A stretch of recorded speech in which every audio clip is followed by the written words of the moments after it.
यह कहानी है सुशीला की, जो एक छोटे से गांव में रहती थी। सुशीला का जीवन बहुत साधारण था, लेकिन उसके अंदर एक अनोखी चमक थी। वह हमेशा कहती थी, सिर्फ धन और संपत्ति से खजाना नहीं मिल सकता, असली खजाना तो कुछ और होता है। एक दिन सुशीला की दादी ने उसे एक पुरानी किताब दी, जिसमें एक खजाने का जिक्र था।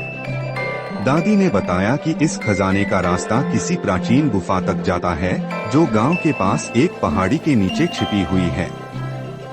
किताब में यह भी लिखा था कि केवल वही इंसान खजाने तक पहुंच सकता है, जो दिल से सच्चा और साहसी हो।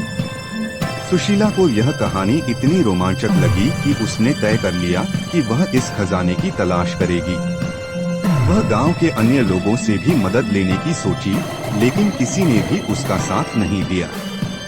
सबने कहा, यह सिर्फ एक पुरानी कहानी है, इसमें कोई सच्चाई नहीं है।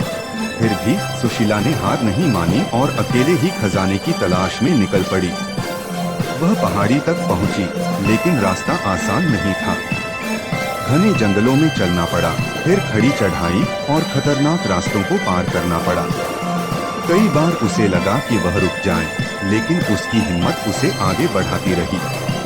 अंत में वह एक गहरी गुफा में पहुंची, जहां उसने अपनी आंखों से खजाना देखा। लेकिन जब उसने संदूक खोला, तो वह चौंकी। खजाने में सोने, चांदी या जवाहरात की बजाय सिर्फ एक पुराना पत्र था। पत्र में लिखा था, सच्चा खजाना वही है जो तुमने अपने साहस, संघर्ष और धैर्य से पाया। सुशीला को अब समझ में आ गया था कि असली खजाना बाहर नहीं था, बल्कि वह उसकी यात्रा, उसकी मेहनत और उसके अंदर की ताकत थी। उस खजाने ने उसे एक नई दृष्टि दी। वह अब जानती थी कि जीवन का असली खजाना उसके अनुभव, संघर्ष और आत्मविश्वास में छुपा हुआ है।